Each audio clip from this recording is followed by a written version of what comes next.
Hello दोस्तों, eternal दृष्टि में आपका स्वागत है। दोस्तों, मैं सुनाने जा रही हूँ मुंशी प्रेमचंद की कहानी नमक का दरोगा। जब नमक का नया विभाग बना और ईश्वर प्रदत्त वस्तु के व्यवहार करने का निषेध हो गया तो लोग चोरी छिपे इसका व्यापार करने लगे। अनेक प्रकार के छल प्रपंचों का सूत्रपात हुआ। कोई घूस से काम निकालता था, कोई चालाकी से। अधिकारियों के पौ 12 थे। पटवारीगिरी का सर्वसम्मानित पद छोड़ छोड़कर लोग इस विभाग की बरकंदाजी करते थे। इसके दरोगा पद के लिए तो वकीलों का जी भी ललचाता था। यह वह समय था जब अंग्रेजी शिक्षा और ईसाई मत को लोग एक ही वस्तु समझते थे। फारसी का प्राबल्य था। प्रेम की कथाएं और श्रृंगार रस के काव्य पढ़कर फारसी लोग सर्वोच्च पदों पर नियुक्त हो जाया करते थे। मुंशी वंशीधर भी जुलेखा की विरह कथा समाप्त करके सिरी और फरहाद के प्रेम वृत्तांत को नल और नील की लड़ाई और अमेरिका के आविष्कार से अधिक महत्व की बातें समझते हुए रोजगार की खोज में निकले। उनके पिता एक अनुभवी पुरुष थे। समझाने लगे, बेटा, घर की दुर्दशा देख रहे हो, ऋण के बोझ से दबे हुए हैं। लड़कियां हैं, वे घास फूस की तरह बढ़ती चली जा रही हैं। मैं कगारे का वृक्ष हो रहा हूँ, ना मालूम कब गिर पड़ूं। अब तुम ही घर के मालिक मुख्तार हो। नौकरी में ओहदे की ओर ध्यान मत देना, यह तो पीर का मज़ार है। निगाह चढ़ावे और चादर पर रखनी चाहिए। ऐसा काम ढूंढना जहाँ कुछ ऊपरी आय हो। मासिक वेतन तो पूर्णमासी का चांद है जो एक दिन दिखाई देता है और घटते घटते लुप्त हो जाता है। ऊपरी आय बहता हुआ स्रोत है जिससे सदैव प्यास बुझती है। वेतन मनुष्य देता है, इसी से उसमें वृद्धि नहीं होती। ऊपरी आमदनी ईश्वर देता है, इसी से उसकी बरकत होती है। तुम स्वयं विद्वान हो, तुम्हें क्या समझाऊं। इस विषय में विवेक की बड़ी आवश्यकता है। मनुष्य को देखो, उसकी आवश्यकता को देखो और अवसर को देखो। उसके उपरांत जो उचित समझो करो। गरज वाले आदमी के साथ कठोरता करने में लाभ ही लाभ है, लेकिन बेगरज को दांव पर पाना जरा कठिन है। इन बातों को निगाह में बांध लो, यह मेरी जन्म भर की कमाई है। इस उपदेश के बाद पिताजी ने आशीर्वाद दिया। वंशीधर आज्ञाकारी पुत्र थे। ये बातें ध्यान से सुनी और तब घर से चल खड़े हुए। इस विस्तृत संसार में उनके लिए धैर्य अपना मित्र, बुद्धि अपनी पथ प्रदर्शक और आत्मावलंबन ही अपना सहायक था। लेकिन अच्छे शकुन से चले थे। जाते ही जाते नमक विभाग के दरोगा पद पर प्रतिष्ठित हो गए। वेतन अच्छा और ऊपरी आय का तो ठिकाना ही न था। वृद्ध मुंशी जी को सुख संवाद मिला तो फूले न समाये। महाजन कुछ नरम पड़े। कलवार की आशालता लहलहाई। पड़ोसियों के हृदय में शूल उठने लगे। जाड़े के दिन थे और रात का समय। नमक के सिपाही, चौकीदार नशे में मस्त थे। मुंशी वंशीधर को यहाँ आए अभी 6 महीने से अधिक न हुए थे, लेकिन इस थोड़े समय में ही उन्होंने अपनी कार्यकुशलता और उत्तम आचारों से अफसरों को मोहित कर लिया था। अफसर लोग उन पर बहुत विश्वास करने लगे। नमक के दफ्तर से 1 मील पूर्व की ओर जमुना बहती थी। उस पर नावों का एक पुल बना हुआ था। दरोगा जी किवाड़ बंद किए मीठी नींद सो रहे थे। अचानक आंख खुली तो नदी के प्रवाह की जगह गाड़ियों की गड़गड़ाहट तथा मल्लाहों का कोलाहल सुनाई दिया। उठ बैठे। इतनी रात गए गाड़ियां क्यों नदी के पार जाती हैं? अवश्य कुछ न कुछ गोलमाल है। तर्क ने भ्रम को पुष्ट किया। वर्दी पहनी, तमंचा जेब में रखा और बात की बात में घोड़ा बढ़ाए हुए पुल पर आ पहुँचे। गाड़ियों की एक लंबी कतार पुल के पार जाती देखी। डांट कर पूछा, किसकी गाड़ियां हैं? थोड़ी देर तक सन्नाटा रहा। आदमियों में कुछ कानाफूसी हुई। तब आगे वाले ने कहा, पंडित आलोपी दीन की। कौन पंडित आलोपी दीन? दातागंज के। मुंशी वंशीधर चौंके। पंडित आलोपी दीन इस इलाके के सबसे प्रतिष्ठित जमींदार थे। लाखों रुपयों का लेन देन करते थे। इधर छोटे से बड़े कौन ऐसे थे जो उनके ऋणी ना हों। व्यापार भी बड़ा लंबा चौड़ा था। बड़े चलते पुरजे आदमी थे। अंग्रेज अफसर उनके इलाके में शिकार खेलने आते और उनके मेहमान होते। 12 मास सदा व्रत चलता था। मुंशी ने पूछा, गाड़ियां कहाँ जाएंगी? उत्तर मिला, कानपुर। लेकिन इस प्रश्न पर कि इनमें क्या है, सन्नाटा छा गया। दरोगा साहब का संदेह और भी बढ़ा। कुछ देर तक उत्तर की बाट देखकर जब वह जोर से बोले, क्या तुम सब गूंगे हो गए हो? हम पूछते हैं इनमें क्या लदा है? जब इस बार भी कोई उत्तर ना मिला तो उन्होंने घोड़े को एक गाड़ी से मिलाकर बोरे को टटोला। भ्रम दूर हो गया। यह नमक के ढेले थे। पंडित आलोपी दीन अपने सजीले रथ पर सवार कुछ सोते कुछ जागते चले आते थे। अचानक कई गाड़ीवानों ने घबराए हुए आकर जगाया और बोले, महाराज, दरोगा ने गाड़ियां रोक दी हैं और घाट पर खड़े आपको बुलाते हैं। पंडित आलोपी दीन का लक्ष्मी जी पर अखंड विश्वास था। वह कहा करते थे कि संसार का तो कहना ही क्या, स्वर्ग में भी लक्ष्मी जी का ही राज्य है। उनका यह कहना यथार्थ ही था। न्याय और नीति सब लक्ष्मी के ही खिलौने हैं। इन्हें वह जैसे चाहती हैं नचाती हैं। लेटे ही लेटे गर्व से बोले, चलो हम आते हैं। यह कहकर पंडित जी ने बड़ी निश्चिंतता से पान के बीड़े लगाकर खाए। फिर लिहाफ ओढ़े हुए दरोगा के पास आकर बोले, बाबूजी, आशीर्वाद।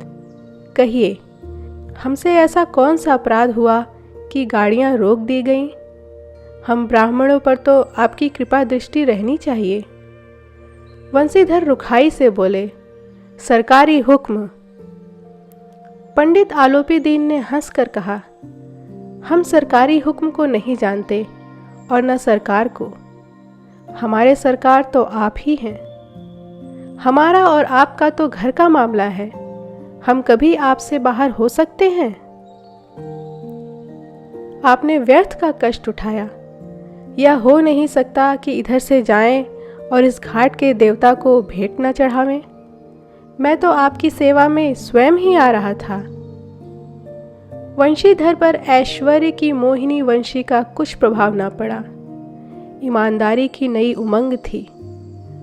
कड़क कर बोले, हम उन नमक हरामों में नहीं हैं जो कौड़ियों पर अपना ईमान बेचते फिरते हैं। आप इस समय हिरासत में हैं। आपको कायदे के अनुसार चलना होगा। बस मुझे अधिक बातों की फुर्सत नहीं है। जमादार बदलू सिंह, तुम इन्हें हिरासत में ले चलो, मैं हुक्म देता हूं। पंडित आलोपी दीन स्तंभित हो गए। गाड़ीवानों में हलचल मच गई। पंडित जी के जीवन में कदाचित यह पहला ही अवसर था कि पंडित जी को ऐसी कठोर बातें सुननी पड़ी। बदलू सिंह आगे बढ़ा, किंतु रोब के मारे यह साहस ना हुआ कि उनका हाथ पकड़ सके। पंडित जी ने धर्म को धन का ऐसा निरादर करते कभी न देखा था। विचार किया कि यह अभी उद्दंड लड़का है, माया मोह के जाल में अभी नहीं पड़ा, अल्हड़ है, झिझकता है। बहुत दिन भाव से बोले, बाबू साहब ऐसा न कीजिए, हम मिट जाएंगे, इज्जत धूल में मिल जाएगी। हमारा अपमान करने से आपके हाथ क्या आएगा? हम किसी तरह आपसे बाहर थोड़े ही हैं। वंशीधर ने कठोर स्वर में कहा, हम ऐसी बातें नहीं सुनना चाहते। आलोपी दीन ने जिस सहारे को चट्टान समझ रखा था वह पैरों के नीचे खिसकता हुआ मालूम हुआ। स्वाभिमान और धन ऐश्वर्य की कड़ी चोट लगी, किंतु अभी तक धन की सांख्यिक शक्ति का पूरा भरोसा था। अपने मुख्तार से बोले, लाला जी 1000 के नोट बाबू साहब की भेंट करो, आप इस समय भूखे सिंह हो रहे हैं। वंशीधर ने गर्म होकर कहा, 1000 नहीं 1,00,000 भी मुझे सच्चे मार्ग से नहीं हटा सकते। धर्म की इस बुद्धिहीन दृढ़ता और देव दुर्लभ त्याग पर मन बहुत झुंझलाया। अब दोनों शक्तियों में संग्राम होने लगा। धन ने उछल उछल कर आक्रमण करने शुरू किए।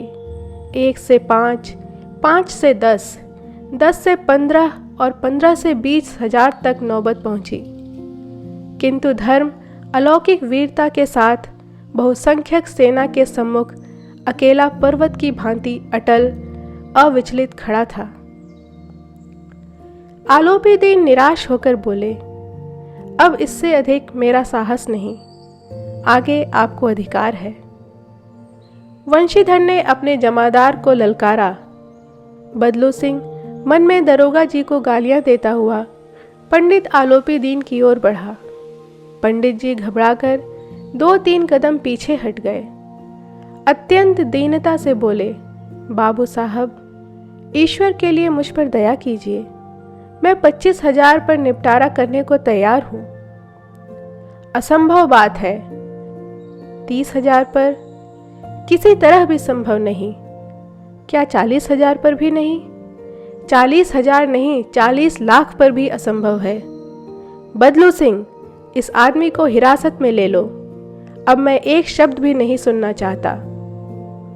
धर्म ने धन को पैरों तले कुचल डाला।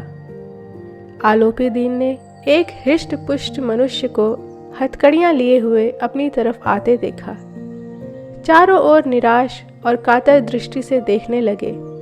इसके बाद मूर्छित होकर गिर पड़े। दुनिया सोती थी पर दुनिया की जीभ जागती थी। सवेरे देखिए तो बालक वृद्ध सबके मुंह से यही बात सुनाई देती थी। जिसे देखिए वही पंडित जी के इस व्यवहार पर टीका टिप्पणी कर रहा था। निंदा की बौछारें हो रही थी, मानो संसार से अब पापी का पाप कट गया। पानी को दूध के नाम से बेचने वाला ग्वाला, कल्पित रोज नामचे भरने वाले अधिकारी वर्ग, रेल पे बिना टिकट सफर करने वाले बाबू लोग, जाली दस्तावेज बनाने वाले सेठ और साहूकार, यह सब के सब देवताओं की भांति गर्दनें चला रहे थे। जब दूसरे दिन पंडित आलोपीदीन अभियुक्त होकर कांस्टेबलों के साथ हाथों में हथकड़ियां, हृदय में ग्लानि और क्षोभ भरे, लज्जा से गर्दन झुकाए हुए अदालत की तरफ चले तो सारे शहर में हलचल मच गई। मेलों में कदाचित आंखें इतनी व्यग्र न होती होंगी। भीड़ के मारे छत और दीवार में कोई भेद न रहा, किंतु अदालत में पहुंचने की देर थी। पंडित आलोपीदीन इस अगाध वन के सिंह थे। अधिकारी वर्ग उनके भक्त, अमले उनके सेवक, वकील मुख्तार उनके आज्ञापालक और अर्दली, चपरासी तथा चौकीदार उनके बिना मोल के गुलाम थे। उन्हें देखते ही लोग चारों तरफ से दौड़े। सभी लोग विस्मित हो रहे थे, इसलिए नहीं कि आलोपीदीन ने यह कर्म किया, बल्कि इसलिए कि वह कानून के पंजे में कैसे आए। ऐसा मनुष्य जिसके पास असाध्य साधन करने वाला धन और अनन्य वाचालता हो, वह क्यों कानून के पंजे में आए? प्रत्येक मनुष्य उनसे सहानुभूति प्रकट कर रहा था। बड़ी तत्परता से इस आक्रमण को रोकने के लिए निमित्त वकीलों की एक सेना तैयार की गई। न्याय के मैदान में धर्म और धन में युद्ध ठन गया। वंशीधर चुपचाप खड़े थे। उनके पास सत्य के सिवा न कोई बल था, न स्पष्ट भाषण के अतिरिक्त कोई शस्त्र। गवाह थे, किंतु लोभ से डमाडोल। यहाँ तक कि मुंशी जी को न्याय भी अपनी ओर कुछ खिंचा हुआ दिख पड़ता था। वह न्याय का दरबार था, परंतु उसके कर्मचारियों पर पक्षपात का नशा छाया हुआ था। किंतु पक्षपात और न्याय का क्या मेल? जहाँ पक्षपात हो वहाँ न्याय की कल्पना नहीं की जा सकती। मुकदमा शीघ्र ही समाप्त हो गया। डिप्टी मजिस्ट्रेट ने अपने तजवीज में लिखा, पंडित आलोपी दीन के विरुद्ध दिए गए प्रमाण निर्मूल और भ्रमात्मक हैं। वह एक बड़े भारी आदमी हैं। यह बात कल्पना के बाहर है कि उन्होंने थोड़े लाभ के लिए ऐसा दुस्साहस किया हो। यद्यपि नमक के दरोगा मुंशी वंशीधर का अधिक दोष नहीं है, लेकिन यह बड़े खेद की बात है कि उसकी उद्दंडता और विचारहीनता के कारण एक भले मानुस को कष्ट झेलना पड़ा। हम प्रसन्न हैं कि वह अपने काम में सजग और सचेत रहता है, किंतु नमक के मुकदमे की बढ़ी हुई नमक से हलाली ने उसके विवेक और बुद्धि को भ्रष्ट कर दिया। भविष्य में उसे होशियार रहना चाहिए। वकीलों ने यह नमक का दरोगा सुना और उछल पड़े। पंडित आलोपी दीन मुस्कुराते हुए बाहर निकले। स्वजन बांधवों ने रुपये की लूट ली। उदारता का सागर उमड़ पड़ा। उसकी लहरों ने अदालत की नींव तक हिला दी। जब मुंशीधर बाहर निकले तो चारों ओर उनके ऊपर व्यंग बाणों की वर्षा होने लगी। चपरासियों ने झुक झुक कर सलाम किए, किंतु इस समय एक कटु वाक्य, एक एक संकेत उनकी गर्वाग्नि को प्रज्वलित कर रहा था। कदाचित इस मुकदमे में सफल होकर वह इस तरह अकड़ते हुए न चलते। आज उन्हें संसार का एक खेदजनक विचित्र अनुभव हुआ। न्याय और विद्वत्ता, लंबी चौड़ी उपाधियां, बड़ी बड़ी दाढ़ियां, ढीले चोगे, एक भी सच्चे आदर का पात्र नहीं है। वंशीधर ने धन से बैर मोल लिया था। उसका मूल्य चुकाना अनिवार्य था। कठिनता से एक सप्ताह बीता होगा कि मुअत्तली का परवान आ पहुंचा। कार्यपरायणता का दंड मिला। बेचारे भग्न हृदय, शोक और खेद से व्यथित घर को चले। बूढ़े मुंशी जी तो पहले से ही कुड़बुड़ा रहे थे कि चलते चलते इस लड़के को समझाया था, लेकिन इसने एक न सुनी। सब मनमानी करता है। हम तो कलवार और कसाई के तगादे सुने, बुढ़ापे में भगत बनकर बैठे और वहाँ बस वही सूखी तनख्वाह। हमने भी तो नौकरी की है और कोई ओहदेदार नहीं थे, लेकिन काम किया, दिल खोल कर किया, और आप ईमानदार बनने चले हैं। घर में चाहे अंधेरा हो, मस्जिद में अवश्य दिया जलाएंगे। खेद ऐसी समझ पर। पढ़ना लिखना सब अकारथ गया। इसके थोड़े ही दिनों बाद जब मुंशी वंशीधर इस दुरावस्था में घर पहुंचे और बूढ़े पिताजी ने समाचार सुना तो सिर पीट लिया। बोले, जी चाहता है कि तुम्हारा और अपना सिर फोड़ लूं। बहुत देर तक पछता पछता कर हाथ मलते रहे। क्रोध में कुछ कठोर बातें भी कहीं। यदि मुंशीधर वहां से टल न जाता तो अवश्य ही यह क्रोध विकट रूप धारण करता। वृद्ध माता को भी दुख हुआ। जगन्नाथ और रामेश्वर यात्रा की कामनाएं मिट्टी में मिल गईं। पत्नी ने कई दिनों तक सीधे मुंह बात तक नहीं की। इसी प्रकार एक सप्ताह बीत गया। संध्या का समय था। बूढ़े मुंशी जी बैठे बैठे राम नाम की माला जप रहे थे। इसी समय उनके द्वार पर सजा हुआ रथ आकर रुका। हरे और गुलाबी पर्दे, पछिए बैलों की जोड़ी, उनकी गर्दन में नीले धागे, सींग पीतल से जड़े हुए, कई नौकर लाठियां कंधे पर रख साथ थे। मुंशी जी अगवानी को दौड़े, देखा तो पंडित आलोपी दीन हैं। झुककर दंडवत की और लल्लो चंपो की बातें करने लगे। हमारा भाग्य उदय हुआ जो आपके चरण इस द्वार पर आए। आप हमारे पूज्य देवता हैं, आपको कौन सा मुंह दिखावें। मुंह में तो कालिख लग गई है, किंतु क्या करें, लड़का अभागा कपूत है, नहीं तो आपसे क्या मुंह छिपाना पड़ता। ईश्वर निसंतान चाहे रखे, पर ऐसी संतान न दे। आलोपी दीन ने कहा, नहीं भाई साहब, ऐसा न कहिए। मुंशी जी ने चकित होकर कहा, ऐसी संतान को और क्या कहूं। आलोपी दीन ने वात्सल्यपूर्ण स्वर में कहा, कुल तिलक और पुरुषों की कीर्ति उज्जवल करने वाले संसार में ऐसे कितने धर्मपरायण मनुष्य हैं जो धर्म पर अपना सब कुछ अर्पण कर सकें। पंडित आलोपी दीन ने वंशीधर से कहा, दरोगा जी, इसे खुशामद न समझिए। खुशामद करने के लिए मुझे इतना कष्ट उठाने की जरूरत न थी। उस रात को आपने अपने अधिकार बल से अपनी हिरासत में लिया था, किंतु आज मैं स्वेच्छा से आपकी हिरासत में आया हूँ। मैंने हजारों रईस और अमीर देखे, हजारों उच्च पदाधिकारियों से काम पड़ा, किंतु परास्त किया तो आपने। मैंने सबको अपना और अपने धन का गुलाम बनाकर छोड़ दिया। मुझे आज्ञा दीजिए कि आपसे कुछ विनय करूं।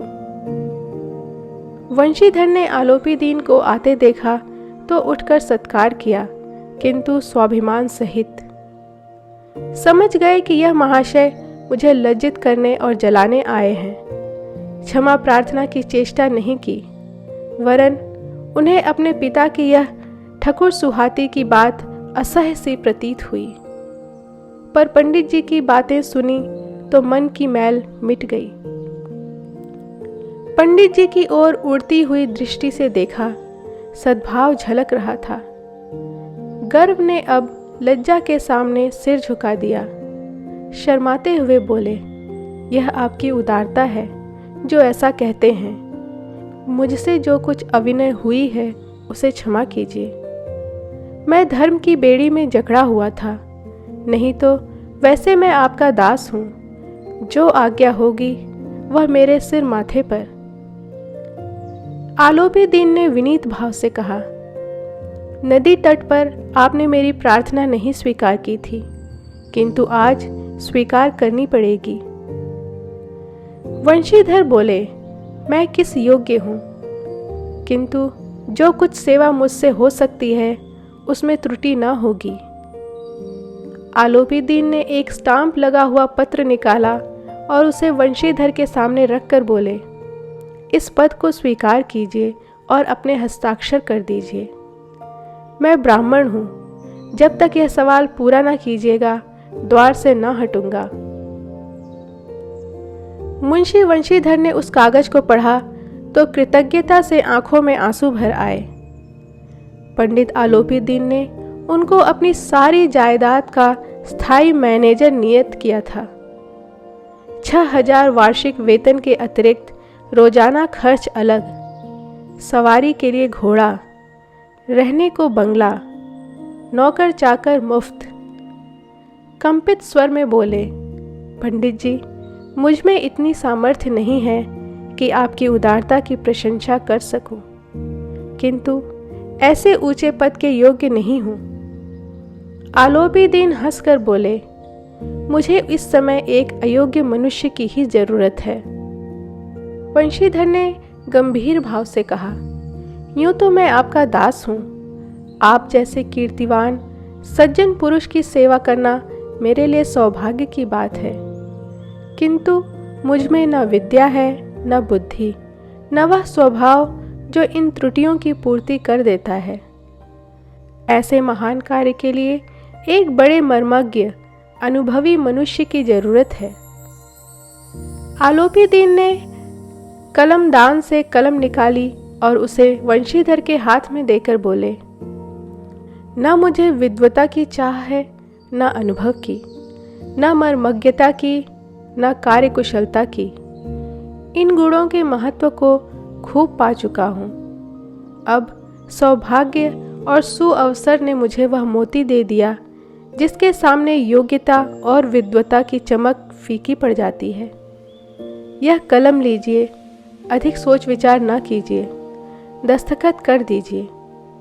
परमात्मा से यही प्रार्थना है कि वह आपको सदैव वही नदी के किनारे वाला बेमुरव्वत, उद्दंड, कठोर परंतु धर्मनिष्ठ दरोगा बनाए रखे। वंशीधर की आंखें डबडबा आईं। हृदय के संकुचित पात्र में इतना एहसान न समा सका। एक बार फिर पंडित जी की ओर भक्ति और श्रद्धा की दृष्टि से देखा और कांपते हुए हाथ से मैनेजरी के कागज पर हस्ताक्षर कर दिए। आलोपी दिन ने प्रफुल्लित होकर उन्हें गले लगा लिया। आज के लिए इतना ही।